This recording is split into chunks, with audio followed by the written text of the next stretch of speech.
سيدنا محمد النبي الأمين وعلى آله وصحبه وسلم أجمعين. Amma ba'd. Segala puji bagi Allah yang telah memberikan kelapangan dan kesehatan atas kita semua, sehingga pada saat ini kita bisa berhimpun untuk menegakkan amanah, yaitu mendirikan majelis ilmu. Semoga dengan demikian Allah akan menambahkan keilmuan bagi kita semua. Allah akan menambahkan maqaman mahmud.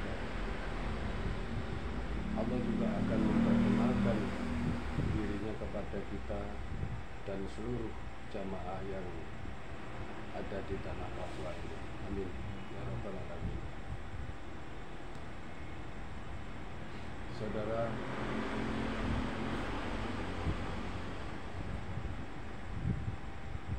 kiat-kiat kita dalam mendapatkan ilmu dari Allah Subhanahu wa Ta'ala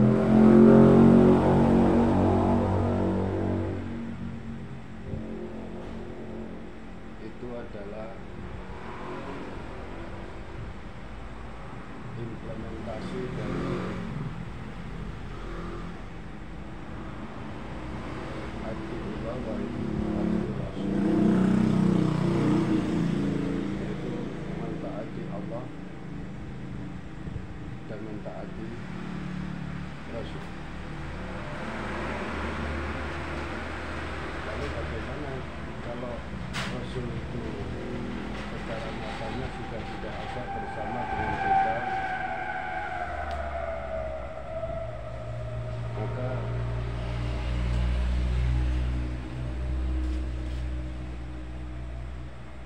kita harus mencari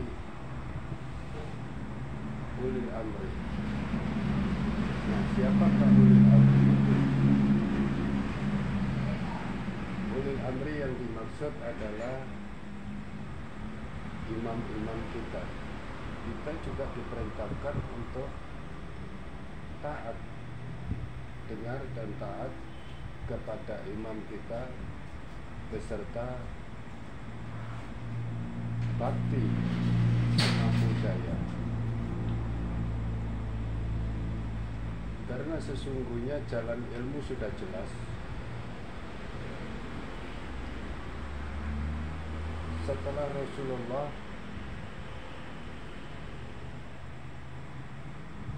ilmu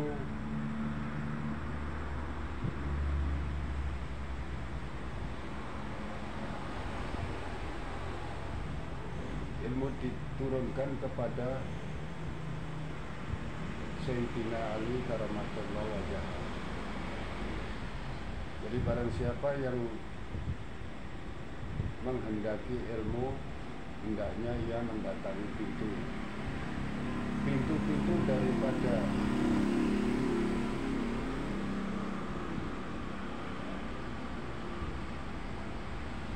setelah Ali karamallahu wajhah itu adalah para ulama.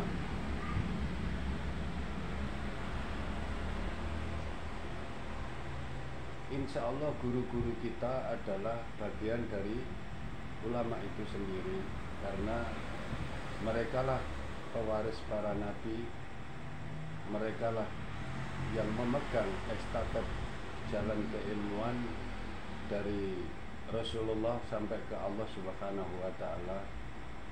Maka perwujudan atiur Rasul itu adalah akan bergeser kepada taat kepada ulil amri, yaitu imam-imam kita.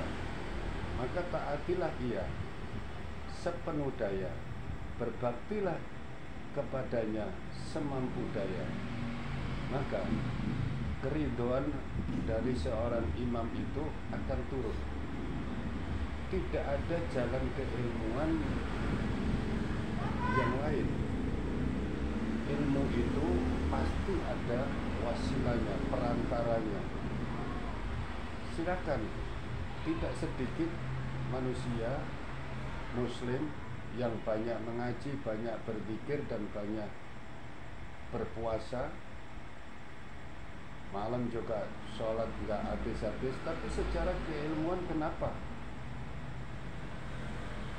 tidak turun? Karena sesungguhnya sudah ada garis bahwa sesungguhnya ilmu itu akan diturunkan melalui imamnya. Maka dari itu begitu penting berbaiat dengan imam, seorang imam, dan begitu penting berhimpun di dalam jamaah itu sendiri. Karena sesungguhnya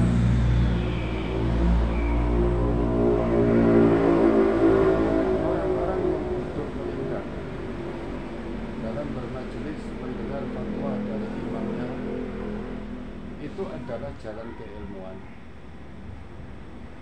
Maka apa yang harus kita lakukan setelah imam-imam kita itu sudah memberikan panduan-panduan, petunjuk-petunjuk, menjelaskan tata cara dan banyak zikir dan lain-lain, itu adalah sebagai bentuk torekohnya. Sedangkan yang harus diperjuangkan adalah bagaimana yang disampaikan imam itu dijalankan, bukan banyaknya pelajaran yang kita dengar, bukan banyaknya zikir yang kita lakukan, juga bukan banyaknya ayat yang harus kita baca, tapi apa yang bisa kita tindak lanjutin dalam pengamalan, apa yang kita baca, apa yang kita dengar, apa yang kita zikirkan. Maka dari itu, setelah ketiga-tiganya itu sudah tertunaikan, maka ada jalan yang harus dicari, yaitu keridhaan seorang imam. Keridhaan seorang imam itulah sesungguhnya yang akan dijadikan Allah sebagai sarana untuk turunnya nurul iman, untuk turunnya nurul ilmi, untuk turunnya nur Muhammad, untuk turunnya nurullah. Jadi setiap yang turun dari sisi Allah itu ada penanggungnya. Sesungguhnya imam itu adalah penanggung. Maka Allah jadikan seorang imam itu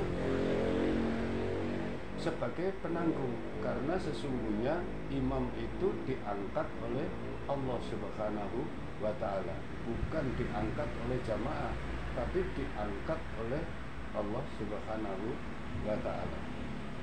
Maka bila telah kita dapatkan seorang imam, hendaknya kita semua mematuhinya semampu daya. Karena sesungguhnya jalan ketaatan itu, jalan bakti itu adalah jalan ilmu bagi setiap jamaah.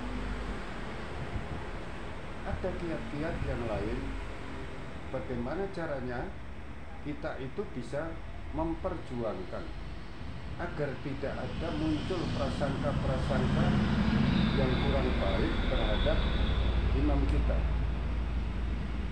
Ada kalanya satu masalah yang diperintahkan atau dijalankan oleh imam kita tidak sejalan. Itu wajar, karena di situ ada kebijakan-kebijakan dari imam dan ada pemahaman-pemahaman yang memang itu khusus untuk imam. Gitu. Jadi imam itu berjalan adalah dengan petunjuk Allah. Allah akan menurunkan hidayahnya, Allah akan menurunkan petunjuknya, Allah akan menurunkan rahmatnya, Allah akan menurunkan nurnya. Itu harus ada penanggungnya. Hal ini juga terjadi bukan dengan seorang imam saja. Kita bersekutu dengan setan pun kita ada perjanjian, kita ada baiat, kita ada persembahan, kita ada janji setia. Bila kita memahami hal itu, padahal tujuannya berbeda. Bagaimana kalau kita itu mengingkari janji itu, mengingkari kesetiaan itu, mengingkari apa yang telah ditetapkan, kita sepakati itu, baiat itu, maka hukum Allah juga akan turun. Sebagaimana yang telah disabdakan oleh Nabi bahwa sesungguhnya Allah Subhanahu wa ta'ala itu bila melihat satu pemutusan tali silaturahim, itu Allah memanggil malaikatullah Jibril alaihissalam. Lalu Allah berfirman, wahai Jibril, sesungguhnya aku membenci si fulan ini karena dia telah memutuskan janji setianya atau memutuskan tali silaturahimnya, tali baiatnya, dan lain-lain. Nah, maka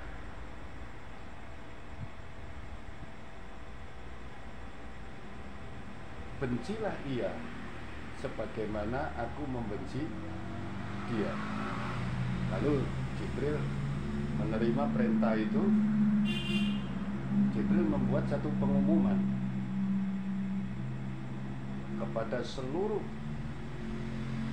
makhluk mukharabun yang ada di langit maupun yang ada di bumi.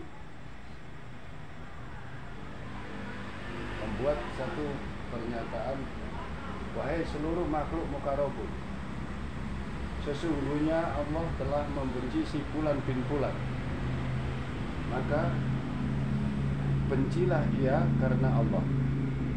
Maka hal itu terjadi. Jadi begitu besar nilai baiat janji setia dunia akhirat yang telah kita ikrarkan, begitu besar. Begitu juga dengan kebalikannya. Bila Allah mencintai karena ada jamaah itu setia dengan imamnya, berbakti semampu daya, Allah juga membuat pengumuman yang sama, memerintahkan Jibril agar seluruh makhluk mukharabun yang ada di langit dan di bumi untuk mencintai ya karena Allah Subhanahu wa ta'ala. Inilah pegangan-pegangan, kiat-kiat yang harus kita pegang, bahwa betapa penting seorang imam dalam menuntut ilmu. Serendah apapun dalam pandangan manusia, tapi sesungguhnya seorang imam itu tidaklah rendah di pandangan Allah Subhanahu wa ta'ala. Maka peganglah yang itu. Kita wajib untuk mengimani bahwa kewajiban yang melekat atas diri kita itu adalah kita dengar dan taat kepada imam kita, dan kita juga diwajibkan untuk berbakti semampu daya. Allah Subhanahu wa ta'ala itu memerintahkan kepada manusia yang pada saat itu dalam asbabun nuzulnya itu adalah sedang bersama dengan Nabi atau dalam lingkungan, kalau tidak salah itu Waktu itu posisi Rasul itu sudah di Madinah. Jadi apa yang diwajibkan oleh Allah Subhanahu wa taala kepada Rasulnya itu, bahwa sebagai umat Muhammad itu diwajibkan atas mereka lebih mencintai Rasulullah Shallallahu Alaihi Wasallam di atas anak, istri, keluarga, jabatan maupun kedudukan keduniawiannya. Mengutamakan kecintaannya terhadap Rasul di atas seluruh yang ada di dalam lingkungan kita, termasuk keluarga kita, termasuk kesenangan-kesenangan kita. Itu kewajiban yang melekat. Ini adalah perintah Allah. Nah, lalu bagaimana sekarang kita dengan imam kita? Sesungguhnya imam itu adalah penerus para nabi. Orang alim itu adalah penerus para nabi. Bila kita itu sudah membulatkan tekad untuk berbaiat,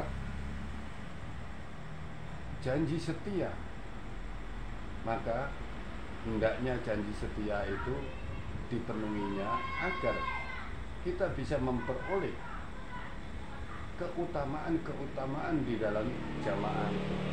Contoh, di dalam kita berjamaah ini ada satu kewajiban yang mengikat. Satu adalah setelah berbaiat itu kita banyak berzikir kepada Allah Subhanahu wa taala. Lalu mentaati imam semampu daya. Lalu mencari keridhaan imam itu dengan penuh bakti. Karena sesungguhnya setelah Nabi adalah imam-imam kita. Kita sudah tidak perlu untuk mencari Nabi lagi, karena Nabi sudah tidak mungkin. Kita bisa berbakti semampu daya kepada Nabi, karena secara nyatanya adalah kita sudah berbeda. Kita sudah tidak bisa ketemu sama Nabi lagi pada saat ini dalam nyata. Namun yang ada adalah orang alim itu adalah pewaris Nabi. Maka hendaknya kita meletakkan segala sesuatu urusan itu adalah kepada imam kita. Nah, maka dari itu ilmu itu turunnya adalah melalui keridhaan seorang imam. Nah, dengan cara apa kita mendapatkan keridhaan? Urut-urutan dalam keridhaan itu ada 5 yang harus kita cari. 1, kalau dari atas, kalau dari bawah, ridho diri. Setelah ridho diri, ridho walidain. Setelah ridho walidain, ridho imam. Setelah ridho imam adalah ridho Rasul. Setelah ridho Rasul baru ridho Allah. 5 ridho itu mutlak harus kita miliki, harus kita pegang, harus kita peroleh. Ridho Allah sudah jelas, taati Allah. Ridho Rasul sudah jelas, banyak berselawat atas Nabi dan mengikuti sunnah-sunnahnya, mengikuti jalan-jalan keridhoannya. Itu sudah jelas. Ridho imam, maka mendengarkan dengan baik apa yang disampaikan oleh imam kita, dan bukan berarti banyaknya yang disampaikan, walaupun sedikit, itu harus diwujudkan dalam aplikasi kehidupan, harus dijalankan, bukan banyaknya, tapi seberapa yang bisa kita jalankan untuk mewujudkan apa petua-petua dari iman kita itu. Nah, itulah yang mengantar kita dalam keridhaan seorang imam. Keridhaan orang tua juga harus dicari. Walaupun kita itu memiliki satu perbedaan itu walaupun anak dengan bapak itu lumrah, sudut pandang ada, tapi kita tidak boleh menghindari, kita tidak boleh menjalani sebuah perbedaan itu dengan kasar. Kita harus bersifat lemah lembut. Bila suatu ketika orang tua kita itu dalam tanggungan kita, maka hendaknya engkau berbuat yang baik dan berperilaku yang lemah lembut kepada mereka, dan jangan sekali-kali engkau mengucapkan kata kepadanya, karena sesungguhnya jasa orang tua itu tidak akan mampu kita bayar dengan apapun, sehingga Allah memerintahkan, mewajibkan kita seperti itu. Kepada orang tua saja yang menurunkan kita dari langit ke bumi, itu Allah perintahkan seperti itu. Lalu bagaimana seorang imam yang mengangkat kita, menaikkan kita dari bumi menuju ke langit, tentunya memiliki satu spesifikasi tersendiri. Kita harus menghargai itu lebih di atas orang tua. Jadi jangan salah dalam menafsirkan. Terus ridho diri. Ridho diri ini adalah kunci daripada keberhasilan kita untuk mendapatkan ridho walidain, ridho imam, ridho rasul, ridho Allah. Ini adalah kuncinya, adalah ada di ridho diri. Ridho diri itu sangat kompleks. Dari setiap item pelajaran agama itu kuncinya adalah di ridho diri. Terutama ada di takdir-takdir yang harus kita terima. Apa saja? Pada saat Allah menguji kita dengan sakit, kita juga harus ridho bahwa sesungguhnya sakit itu adalah kafarat. Yang mana kafarat itu terkadang kita ini tidak mau berpikir bahwa kafarat itu bisa ditebus dengan materi yang kita punya, sedekah. Sesungguhnya sedekah itu adalah kafarat. Nah, karena kita tidak memikirkan seperti itu, sedangkan hitungan di sisi Allah itu adalah sangat kompleks, sangat teliti, maka Allah memberi kita sakit. Allah menguji kita dengan sedikit ketakutan dengan sakit-sakit itu, sehingga dengan itu kita akan mengeluarkan uang untuk ke dokter, obat, dan lain-lain, istirahat, tidak bisa kerja, dan lain-lain. Sesungguhnya itu kunci daripada kafarat itu adalah bisa kita bayarkan pada saat kita dalam keadaan lapang, agar kita tidak terkena sakit, agar kita tidak kena musibah yang berat-berat. Karena sesungguhnya kita melalaikan, banyak manusia itu yang melalaikan tentang itu, tentang kafarat itu. Setiap kesalahan itu bisa ditebus dengan kafarat. Nah, maka dari itu ridho diri itu adalah ridho menerima setiap apa yang harus kita jalani. Seandainya kita ikhtiar, tujuan kita seumpama kita membuat satu target, loh kok enak teman gitu. Kehidupan ini miliknya Allah, kok kita yang disuruh jadi pelaku kok buat target gitu. Tapi tidak apa-apa, silakan. Hari ini kita mau menanam jagung atau apa, atau berniat apa, atau mau menjumpai siapa, kemana dan lain-lain, kok tidak bisa terrealisasi dengan baik atau dengan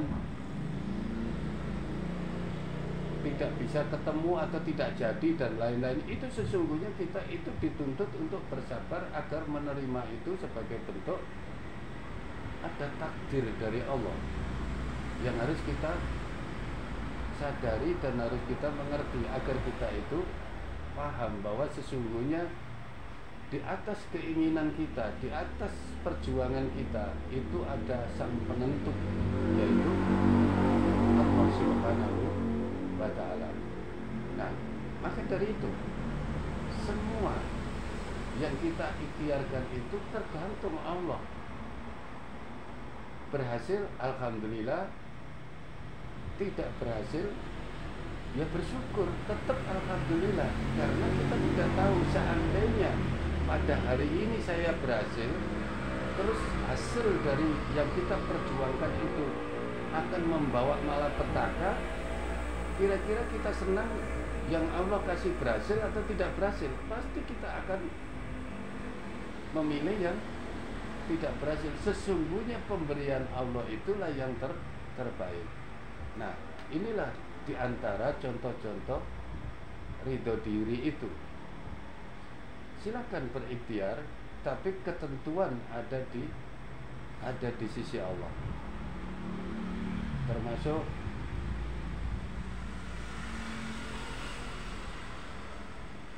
apa yang kita rencanakan tentang pembangunan dan lain-lain, kita memang punya rencana, tapi Allah juga punya rencana. Sedangkan perjuangan kita susah payah dalam membangun itu adalah menjemput takdir. Sehebat apapun kita gitu, segala sesuatu, ketemu dengan bupati sudah, ketemu donatur sudah, ini sudah. Tapi kalau memang kehendak Allah itu menunda, maka hendaknya kita juga berlapang dada. Allah tidak pernah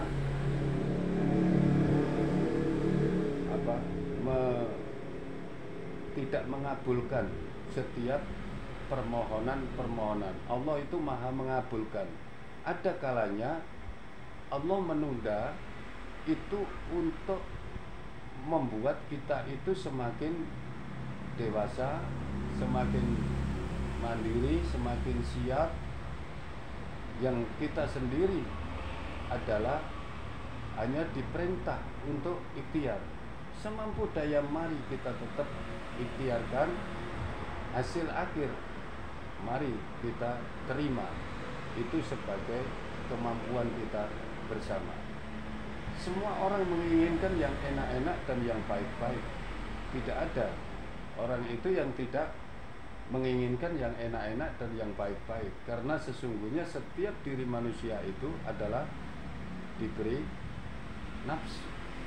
Nah, dengan nafsu itulah sesungguhnya manusia itu banyak berkeinginan. Nah, sedangkan kita dalam berjuang itu memiliki jalan keridhoan. Nah, jalan keridhoan inilah yang akan kita cari sebagai pintu keluar dalam mewujudkan setiap perjuangan-perjuangan itu. Nah, sehingga adanya keridhoan diri itulah sesungguhnya kita bisa mendapatkan tingkatan-tingkatan yang lebih besar. Karena kunci di dalam menuntut ilmu untuk mendapatkan ridho orang tua, ridho imam, ridho Rasul, ridho Allah, itu adalah kuncinya ada di ridho diri. ridho diri orang yang biasa mengeluh, orang yang biasa mengajukan ketidakenakan ini dengan gerutu dan lain-lain, itu sesungguhnya adalah diantara tidak ridho diri tentang kehidupan ini. Nah, maka itu juga harus diperjuangkan benar-benar gitu. Karena sesungguhnya tidak akan turun keriduan-keriduan apa yang kita perjuangkan, keberhasilan kita itu tidak kita syukuri, kita tidak ridho, maka sangat sulit untuk mendapatkan, menggapai keriduan-keriduan di atasnya, yaitu ridho imam, ridho rasul, dan ridho Allah. Padahal ridho itu adalah sebagai tingkatan-tingkatan yang harus kita gapai dalam menuntut ilmu ini. Itu diantara ridho. Kalau kita itu harus membagi sebagai persentase, Imam Rahman itu pernah menyampaikan kepada kami bahwa dalam pembagian cinta itu yang harus kita bagi dengan adil. Adil dalam membagi cinta itu kayak apa? Gitu. Kita harus menyadari bahwa sesungguhnya seberapakah cinta kita yang selayaknya untuk kita aturkan kepada Allah Subhanahu wa Ta'ala. Kecintaan kita kepada Allah Subhanahu wa Ta'ala itu digariskan di dalam kehidupan ini adalah 60%. Di dalam kehidupan ini harus digunakan cinta kita itu untuk cinta kepada Allah Subhanahu wa Ta'ala. 60%. Turun cinta kita kepada Rasulullah Sallallahu Alaihi Wasallam. Berapa cinta kita kepada Rasulullah Sallallahu Alaihi Wasallam? 20%. Nah, sudah berapa itu? Sudah 80%. 80%. Nah, kalau sudah 80%, berapa? Tinggal 20%. Berapa cinta kita kepada imam kita? 10%. Tinggal 10%. Ini pedoman di dalam hidup, dalam membagi cinta yang adil. Kalau kecintaan kita itu 10% kepada imam, berarti tinggal 10%. Nah, yang 10% ini ke imam kita berarti tinggal berapa itu? Tinggal 10. Hah? Tinggal 5? Oh, imam 5%. Tinggal 10%. Rasul 60% kepada Allah. Ya. 20 Rasul. 10 imam. Ya, 5 ke orang tua. 5 tinggal kepada anak dan istri. Nah, itu pembagian yang adil menurut aturan Islam dalam urusan tasawuf. Mengerti? Ini dalam urusan tasawuf. Jangan kita berbicara tentang syariat, gitu. Ini urusan tasawuf. Jadi cinta kita, saya ulangi, 60% kepada Allah, 20% kepada Rasulullah, gitu. Sudah 80%, gitu. 10% kepada imam kita, 5%, tinggal 10%, 5% ke kedua orang tua kita, gitu. Tinggal 5%, itu untuk anak istri. Nah, yang jadi permasalahan, kalau kita mendekati cewek, tanya, kita sudah tasawuf ini masalahnya. Kita bukan orang-orang yang punya pedoman di atas, gitu. Ini di sini pada ketawa semua ini. Nggak tahu di Nabire ini ada yang ketawa kan tidak ini di Nabire ini?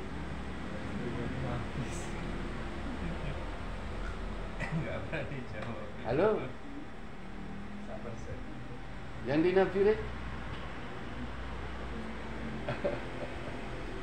Nah, 5% itu untuk anak dan istri. Ini hukum di dalam tasawuf. Ini baru kita itu disebut adil dalam membagi cinta. Jadi kalau nanti ngajarin anak-anak kita, sebelum dia masuk tasawuf, suruh dia pacaran supaya dia bisa ngomong. Kalau ditanya sama pacarnya, "Mas, cinta bener nggak sama saya?" "Lu cinta di pirang persen, 200%." Salah. Tidak bisa gitu. Kalau dijawab dengan jujur, "Cintaku Dik, sebelum kamu punya anak dari saya itu 5%." Ditinggal kalau cewek, "Ngapu aku arepe." Gitu. Nah, inilah. Jadi dalam membagi kecintaan yang adil di dalam kehidupan itu adalah seperti itu. Tapi ingat, yang 5% itu sesungguhnya jadinya itu di atas. Loh, kok bisa, Imam? Dia. Kenapa kok bisa? Satu, dalam kita ikhtiar mencari rezeki, gitu. Mencari rezeki, dalam mencari rezeki itu kita ibadah enggak sama untuk Allah? Ibadah kita. Berarti untuk kecintaan kita kepada Allah, kita berjuang ke sawah, ke kantor, ke mana, gitu, ke bisnis, ke apa, itu ikhtiar. Gitu. Karena sesungguhnya yang penting tidak dalam tujuan menipu ya. Kalau menipu beda lagi. Ikhtiar. Kalau mendapatkan rizki dari Allah, itu yang dapat bagian itu adalah, yang pertama adalah keluarga kita, anak istri kita, terus orang tua kita, kaum kerabat kita, itu yang mendapatkan pembagian dari rezeki itu. Nah, terus seandainya masih ada sisa uang ini, gitu, masih ada sisa uang ini, jangan lupa setelah dinisapi 2,5% itu baru dibagi-bagi, baru diserahkan ke istri, baru di ini supaya tidak teradiasi oleh haknya anak yatim dan orang miskin. Hal yang kecil ini selalu saya ingatkan kepada jamaah agar kita bisa memberi kepada orang lain, itu sudah kita sucikan. Sesungguhnya hakmu dalam setiap perolehan dari rezeki yang kau terima dari Allah itu adalah ada hak anak yatim dan orang miskin 2,5%. Sehingga 97,5% itu baru hak pakai. Jadi jangan 2,5% ini mengotori hasil-hasil kita.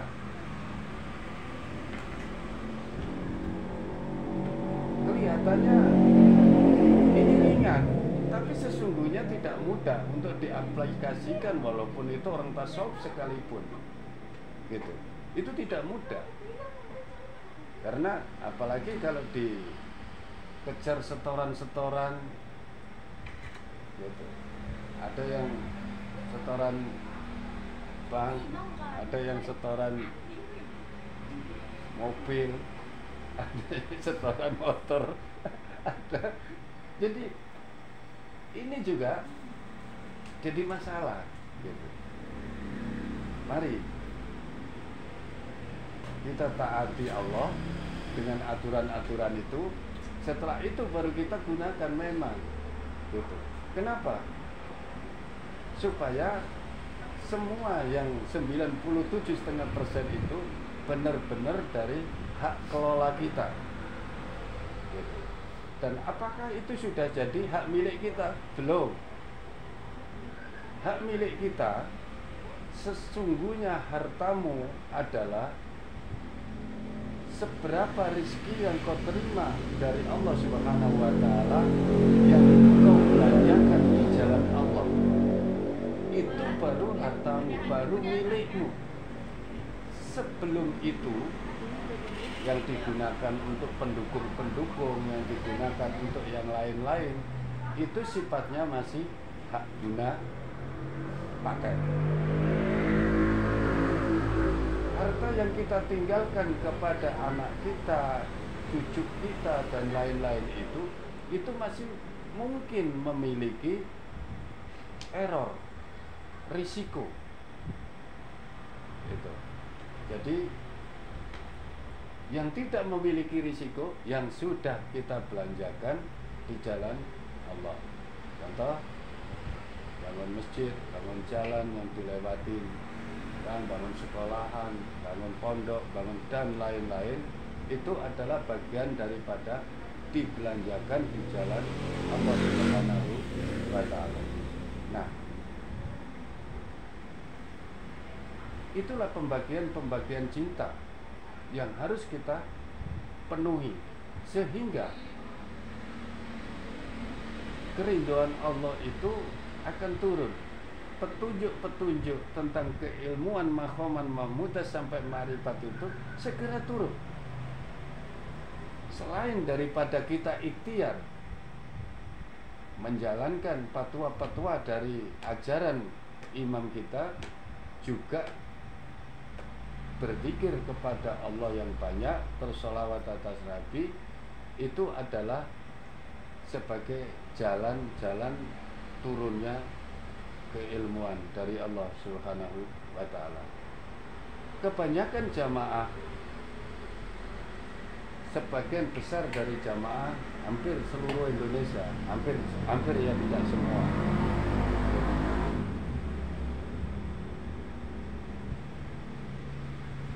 semuanya rajin untuk mendengar fatwa imam.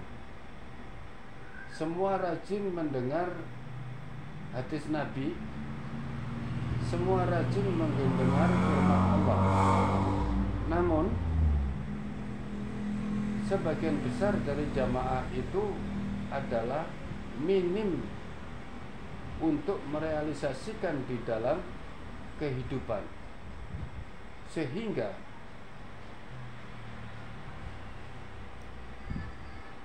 ilmu yang dituntut adalah terhambat, ilmu yang dimiliki kurang berkah, dan makrifat-makrifat,nya, makom-makomnya pun kurang memiliki kekuatan, karena sesungguhnya makom maupun makrifat itu juga bertingkat-tingkat. Maka dari itu, hal ini penting untuk kita mengerti, untuk kita pahami, untuk kita perjuangkan bersama-sama, baik jamaah Jayapura maupun jamaah Binabire. Karena sesungguhnya kewajiban berbakti kepada imam semampu daya itu kurang mendapatkan prioritas. Contoh, kecintaan kita kepada kedua orang tua itu 5%, kecintaan kita kepada imam kita itu 10%. Yang hukum Allah itu meletakkan bahwa kita disuruh berbicara yang lemah lembut, kita disuruh berperilaku yang mewujudkan kasih sayang kepada orang tua dan rajin mendoakan.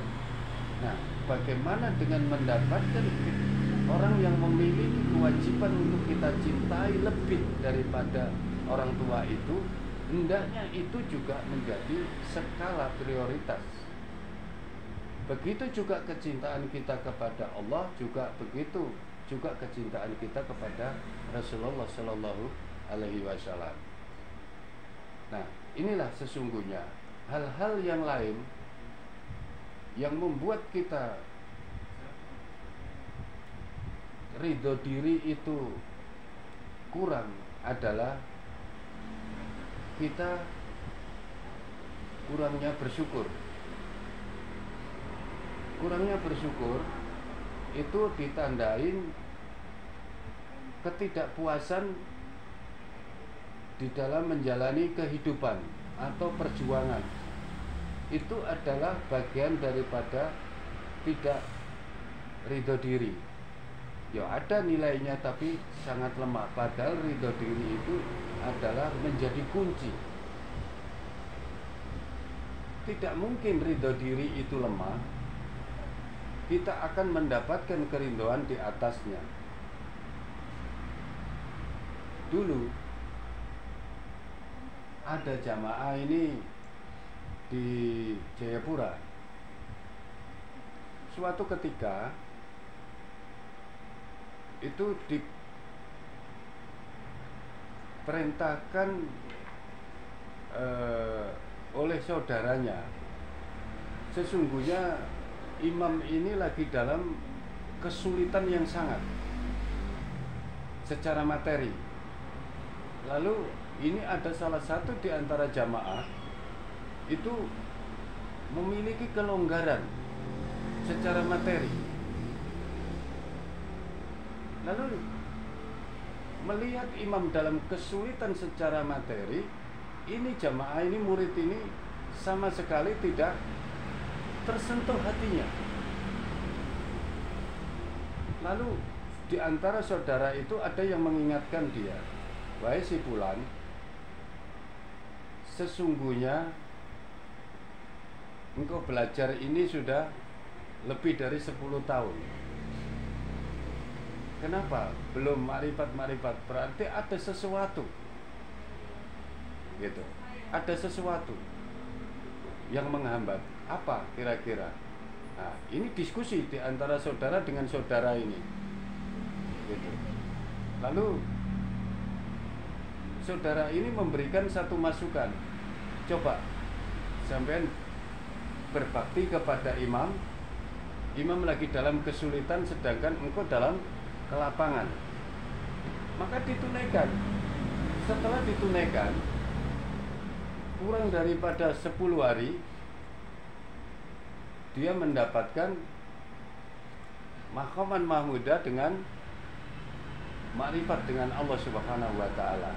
Ini salah satu contoh, salah satu bukti bahwa sesungguhnya orang yang sudah menempuh jalan tasawuf ini adalah kita diwajibkan untuk memiliki bakti-bakti.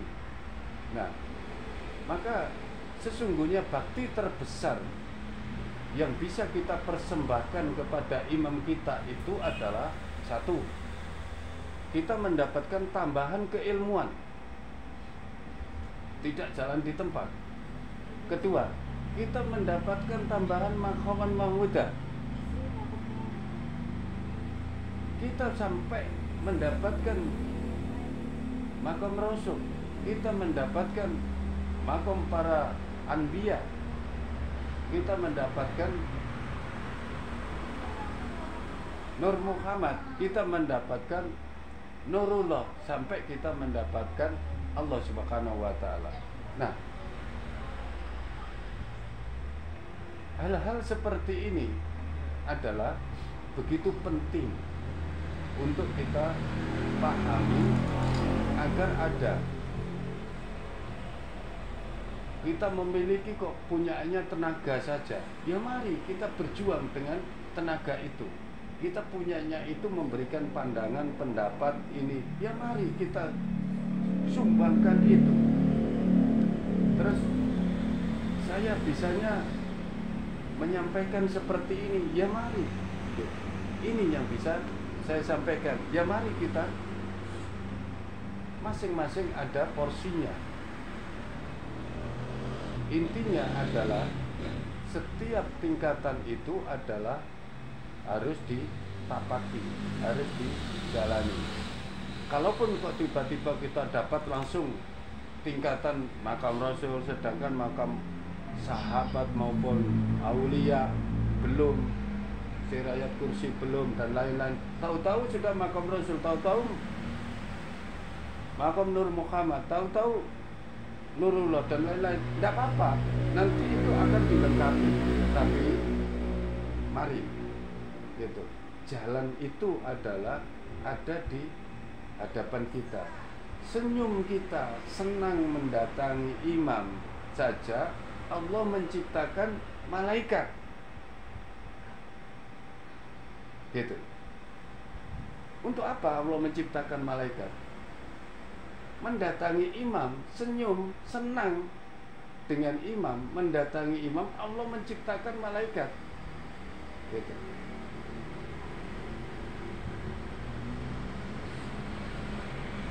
Terus untuk apa malaikat itu? Mendoakan kita sampai hari kiamat. Nah, ini kelebihan-kelebihan yang diberikan oleh Allah. Kalau kita ingin bersenang-senang dengan Rasul, maka harus banyak berselawat atas Nabi.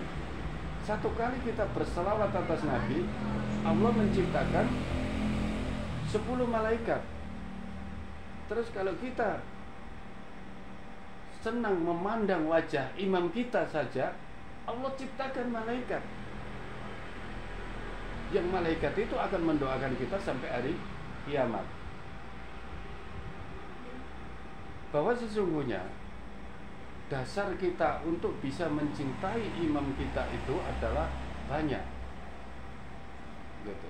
Keutamaannya saja dulu, bahwa sesungguhnya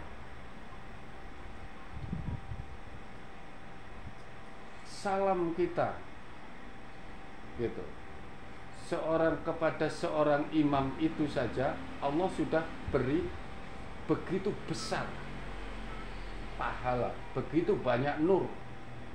Apalagi mencintai, apalagi berbakti, apalagi dia mempercayai, menuangkan segala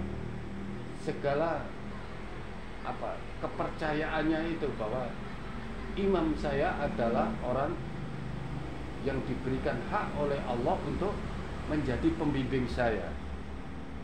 Hal-hal yang kecil itu adalah jalan keridhaan yang bisa menembus, melampaui gitu.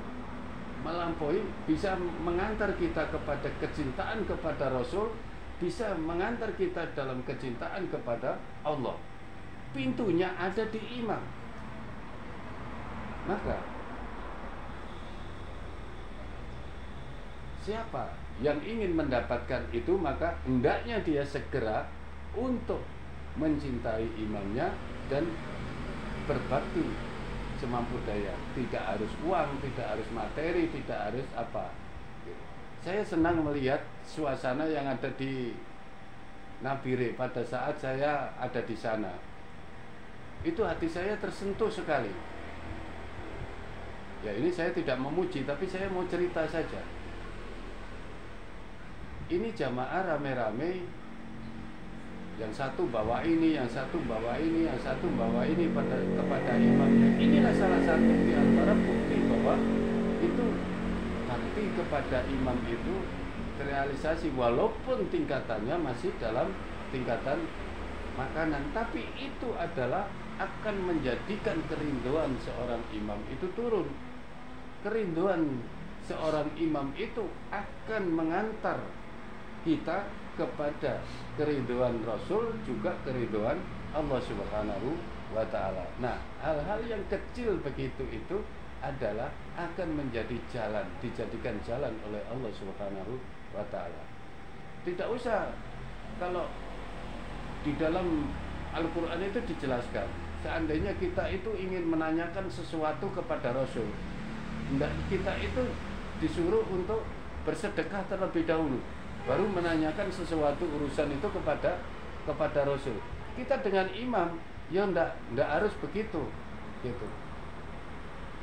Ya itu tadi, dengan senyum, dengan mengucapkan salam, dengan penuh keridhaan, dengan penuh keikhlasan datang kepada imam, tidak usah membawa tidak usah bersedekah dulu, gitu. Allah tidak mewajibkan, yang mewajibkan itu adalah kepada Rasul. Tapi kalau memang habis panen mangga, panen ini, ya nggak apa-apa itu datang. Gitu. Jadi pas saya di sana kok ada panen jeruk, ada panen papeda, alhamdulillah. Nah, itu adalah jalan-jalan terbukanya keridhaan seorang imam. Ya, alhamdulillah.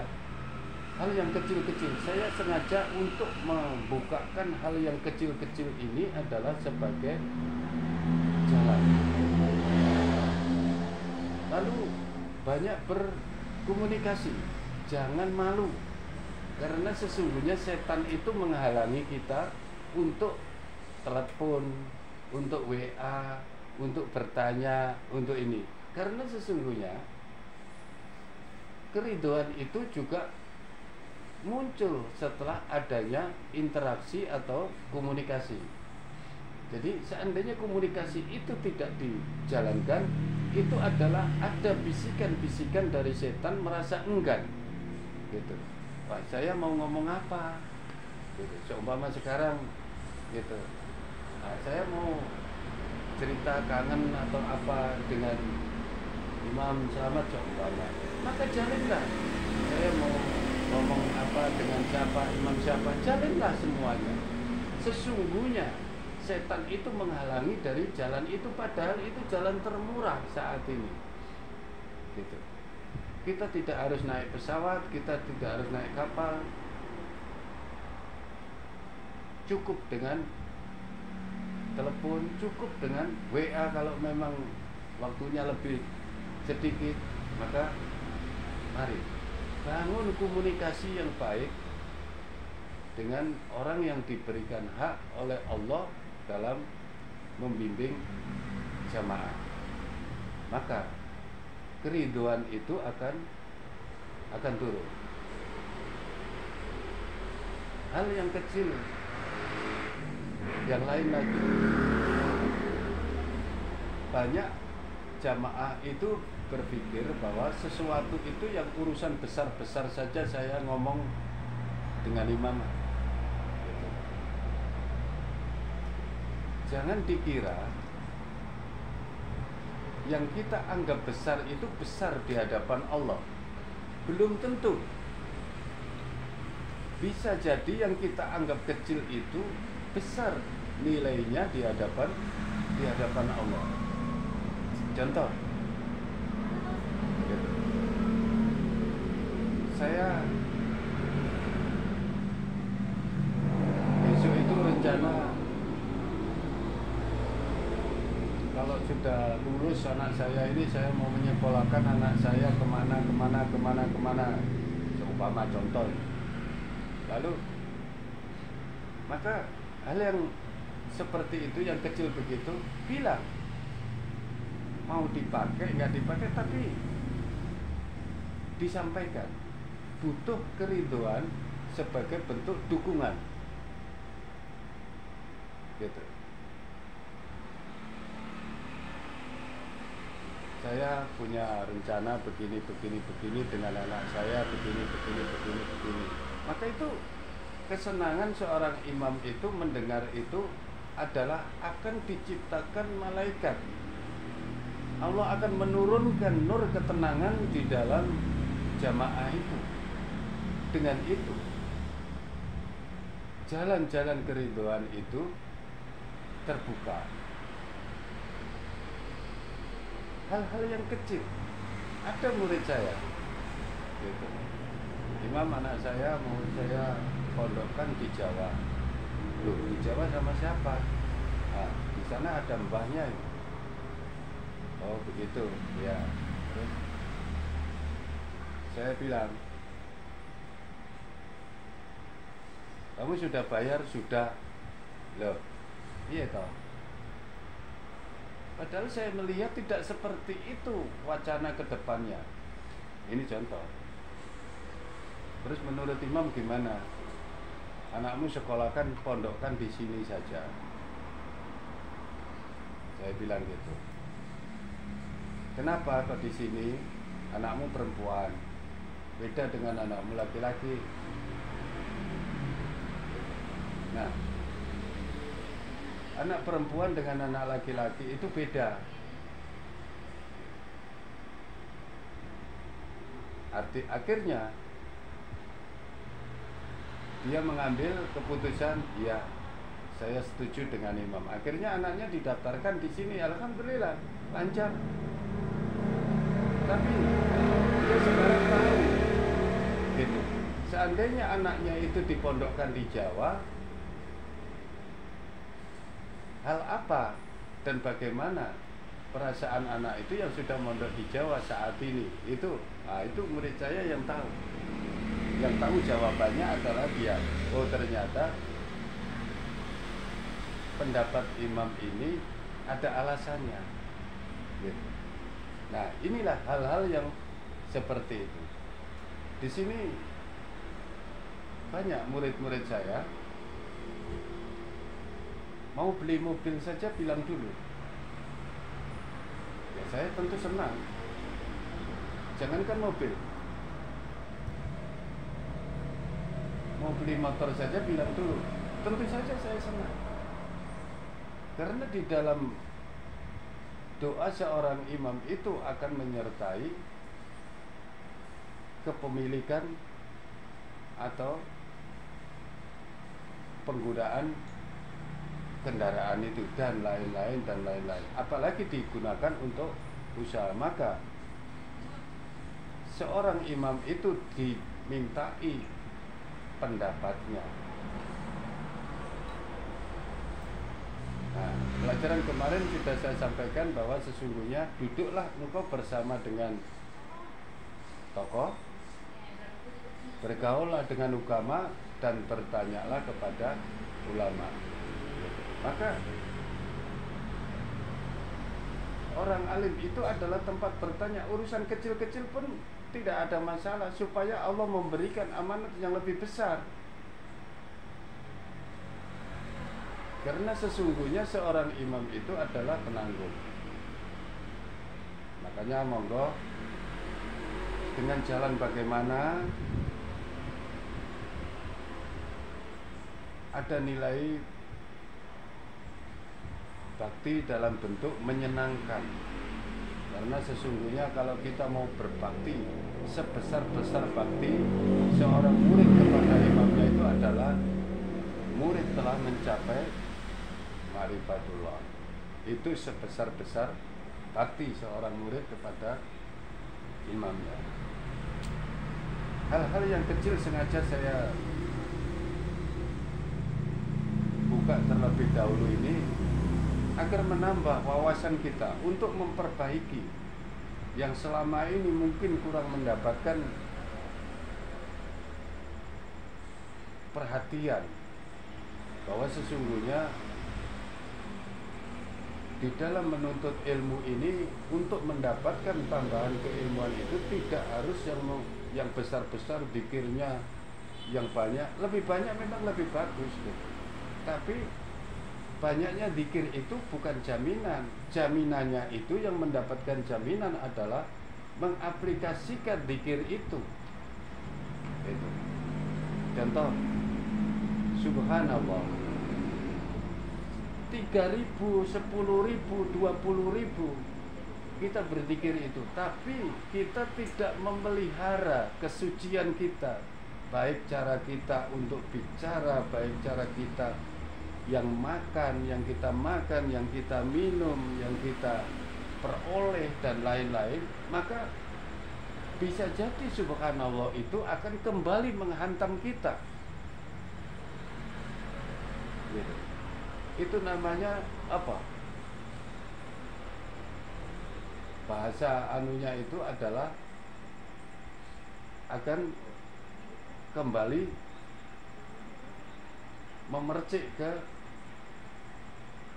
wajah kita sendiri sebagai bentuk keburukan. Karena sesungguhnya yang Allah inginkan itu adalah begitu kita mengucapkan subhanallah, itu adalah kita juga berjuang untuk menjaga kesucian itu, menciptakan sikap-sikap di dalam setiap aspek kehidupan ini mengarah kepada kesucian. Begitu juga dengan alhamdulillah, begitu juga dengan yang lain. La ilaha illallah. Yang betul-betul kita tidak menuhankan manusia, kita juga tidak menuhankan makhluk, kita juga tidak menuhankan imam, kita juga tidak menuhankan harta, kita juga tidak menuhankan anak istri dan lain-lain. La ilaha illallah, ya tetap kita adalah hanya satu, esa, tunggal, tidak ada yang lain. Dan itu kita pelihara. Seandainya ada yang perlu dibanggakan, yang perlu disebut-sebut, maka yang satu itu, yang tunggal itu, yang dia itulah seharusnya yang mendapatkan prioritas dalam sebutan-sebutan kita. Seandainya kita itu perlu membanggakan, maka dialah yang wajib untuk kita lebih banggakan. Karena sesungguhnya kita ini hanya refleksi daripada perbuatan Allah itu sendiri. Kita harus menyadari, seandainya saya didapuk jadi apa, maka ini adalah hanya sebagai kewajiban. Yang mengerjakan sesungguhnya adalah Allah juga. Seandainya kita diberikan kekuatan untuk sholat, maka sesungguhnya sholat itu yang mengerjakan Allah juga. Gitu. Nah ini dari la ilaha illallah. Nah, kita harus menyadari semua itu.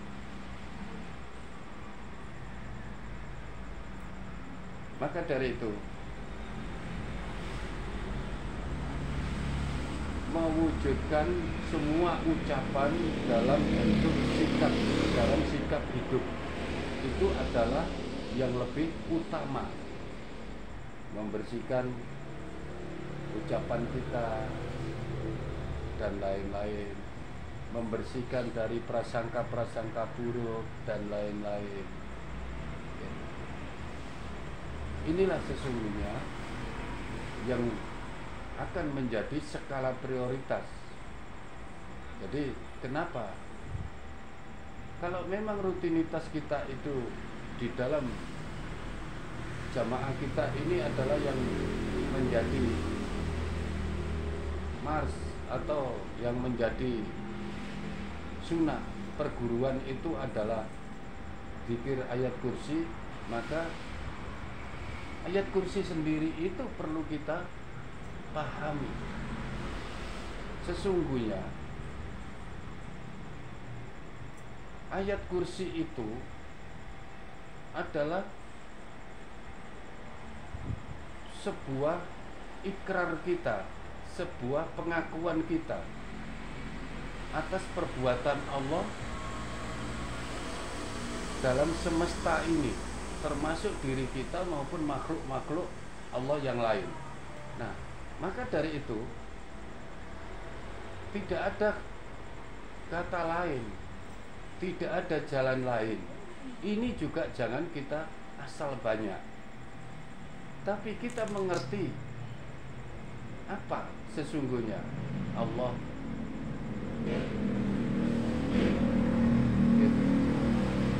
Jadi mulai dari Allah la ilaha illallahul hayyul qayyum dan seterusnya itu kita mengerti, dan kita memang paham.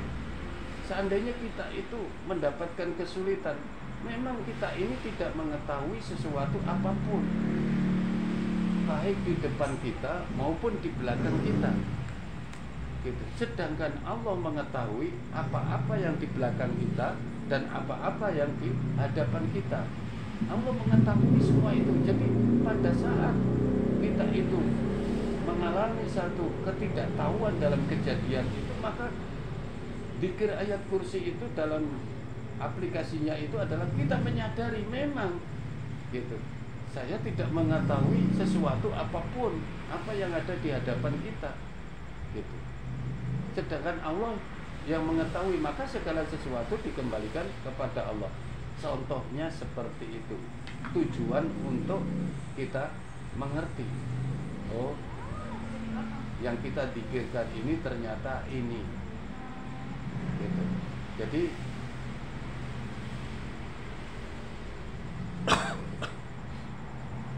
supaya kita mendapatkan barokah dari apa yang kita ucapkan gitu.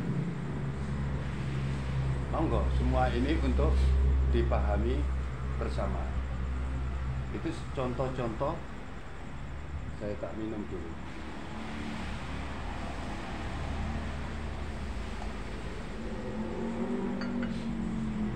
Alhamdulillah, kopinya nikmat. Mudah-mudahan di dapur juga ada kopi yang nikmat.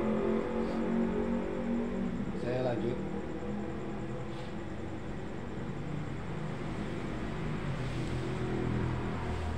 Jadi cara mudah yang lain adalah dalam setiap peribadatan hendaknya kita berusaha untuk mengerti. Seandainya kita di dalam sholat, di dalam mau tidur, di dalam mau mandi, di dalam mau makan, di dalam apa saja, di dalam berzikir, hendaknya kita berusaha untuk mengetahui saya ini sedang mengucap apa kepada siapa. Gitu. Itu yang harus kita ketahui, sehingga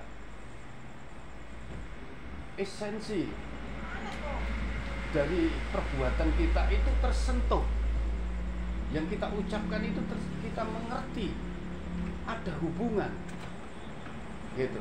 Walaupun tidak kelihatan, kita bisa mensangkakan sesuatu kepada Allah,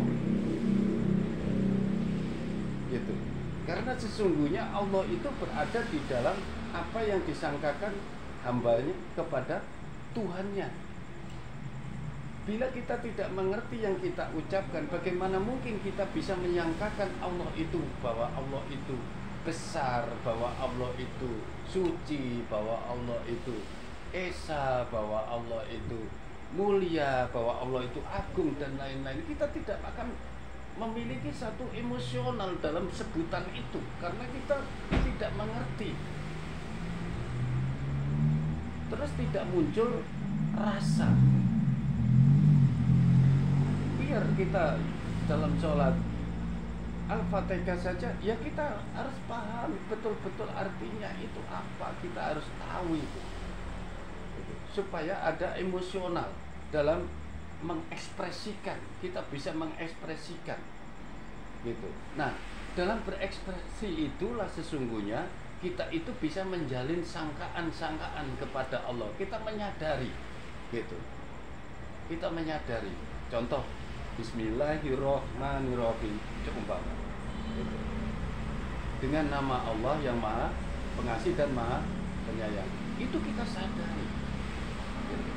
Jadi pada saat ini saya sedang memuji Allah, gitu, dengan kemahaan, maha kasih, maha sayang kepada saya. Nah, kalau kita tidak menyadari begitu, bagaimana kita itu bisa ada hubungan, ada sambungnya rasa? Itu tidak ada, tidak tersentuh, gitu. Nah, ini adalah bagian-bagian yang penting, gitu. Ya, setidak-tidaknya di dalam Al-Fatihah itu kita menyadari, gitu. Sehingga kita ada apa ya, kayak kita memuja anak kecil, gitu. Saya enggak biasa muja istri, jadi kita menghibur, memuja anak kecil, cucu atau anak kecil, gitu. Itu kita ingin mengharapkan simpatinya atau apa, gitu. Itu supaya jelas, gitu loh. Bila ini tidak kita sadari, gitu, maka nilai yang besar itu tidak tercapai. Karena sesungguhnya setiap yang kita sangkakan kepada Allah itu adalah sebuah hubungan kita kepada Allah. Itulah sesungguhnya hubungan kita kepada Allah. Seandainya kita lagi senang-senang, saat itu kita lagi senang-senang kepada Allah. Boleh jadi kita lagi senang-senang dengan istri seumpama. Kalau kita menyadari, berarti kita harus melakukan sesuatu, gitu. kita mau membujuk anak-anak agar mau ikut sholat, kita harus bagaimana caranya kita merayu. Makanya di dalam doa itu awalilah wasilahnya. Apa wasilahnya? Bersolawat atas Nabi terlebih dahulu. Kata Rasul, sesungguhnya doa umatku tidak akan nyampe kepada Allah bila tidak berselawat kepadaku terlebih dahulu. Kurang lebihnya seperti itu. Gitu. Maka hendaknya dalam setiap doa itu berselawat atas Nabi terlebih dahulu, karena sesungguhnya berselawat atas Nabi itu adalah sebagai sarana penghubung antara kita dengan Allah membawa doa itu. Gitu. Nah, seperti itu yang harus kita lakukan. Terus itu adalah akan menjadi kebiasaan-kebiasaan kita. Setiap kejadian, setiap peristiwa, kecintaan 60% ini dengan apa bisa kita wujudkan bila bukan karena hal-hal yang bisa kita ingat. Kenyang, alhamdulillah, ingat Allah kan gitu. Segala puji bagi Allah. Maksudnya kita memuji apa? Gitu. Yang memberikan rezeki sehingga pada saat ini kita bisa makan kenyang dan lain-lain. Itu kita sadari sesungguhnya gitu. Kesadaran itu tentang hal-hal yang terjadi atas diri kita itu adalah harus kita kembalikan semuanya kepada kuasanya Allah Subhanahu wa ta'ala. Itu yang diinginkan oleh Allah dalam mewujudkan hubungan antara hambanya dengan Tuhannya. Nah, bila hal itu sudah terjadi, maka insya Allah kita akan terbiasa dalam segala hal, akan terbiasa. Nah, dengan demikian kuranglah beban-beban kita. Seharusnya kita ini mau memikir ini bagaimana nanti ini belum ada ini padahal ini harus begini. Nah, setelah kita sandarkan kepada pertolongan Allah, maka beban kita itu berkurang. Ya Allah, sesungguhnya kami tidak memiliki daya dan upaya apapun. Seandainya saya ini bisa melakukan sesuatu, sungguh ini karena kuasa Engkau. Seandainya barang ini bisa jadi, maka tidak terlepas dari kuasa Engkau. Nah, yang demikian ini yang butuh disadari semua hal. Lama-kelamaan memang kita akan mendapatkan satu ujian, yang namanya ujian itu kekurangan jiwa menurut orang, tapi menurut kita tidak. Kita ini sedang menunaikan tugas, tapi orang lain itu gendeng ngomong dewi. Tidak, sesungguhnya tidak seperti itu. Itulah yang diinginkan oleh Allah. Itu hakikat dalam bersyukur tadi itu. Nah, mari kita mulai sedikit demi sedikit. Itu adalah sebagai kewajiban kita. Sengaja yang kecil-kecil, yang besar-besarnya itu nanti akan kita sampaikan kalau mana ada sebuah pertanyaan-pertanyaan. Maka dengan itu saya bisa mengukur, oh dia menanyakan tentang ini. Saya pikir semua jamaah ini memiliki data, sehingga bisa menyapa, memberikan salam, bisa assalamualaikum, bisa apa, tidak harus bertanya gimana kabarnya. Nah, itu sudah alhamdulillah diciptakan oleh Allah satu keadaan jalinan cinta kasih itu adalah menjadi sarana turunnya nur dari Allah Subhanahu wa ta'ala. Ya, mudah-mudahan apa yang bisa saya sampaikan pada malam hari ini untuk ke depan insya Allah kita akan mulai bermajelis menggunakan kitab, sehingga pembahasannya agak detail, tapi hanya satu materi saja. Jadi belum bisa membawa banyak seperti ini gitu. Kalau sekarang ini ya kita mencoba untuk memperbaiki segala arah gitu. Yang memiliki potensi-potensi dilupakan oleh setan, ini bobokkan oleh setan agar kita lupa, itu adalah yang harus kita terobosi, hal yang kecil-kecil ini. Tapi sesungguhnya yang kecil-kecil inilah sesungguhnya itu adalah kunci daripada keridhaan diri itu.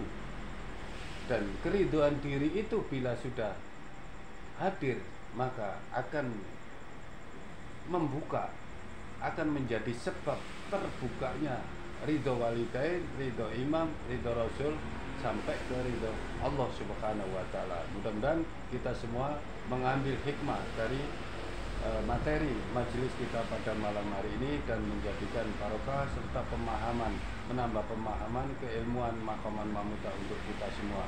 Wabillahi taufiq wal hidayah, wa ridha wal inayah. Wassalamualaikum warahmatullahi wabarakatuh. Waalaikumsalam warahmatullahi wabarakatuh.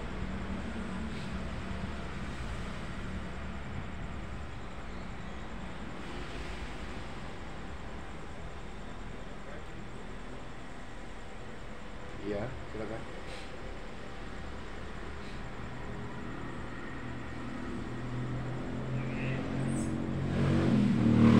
Kak, jelas suaranya?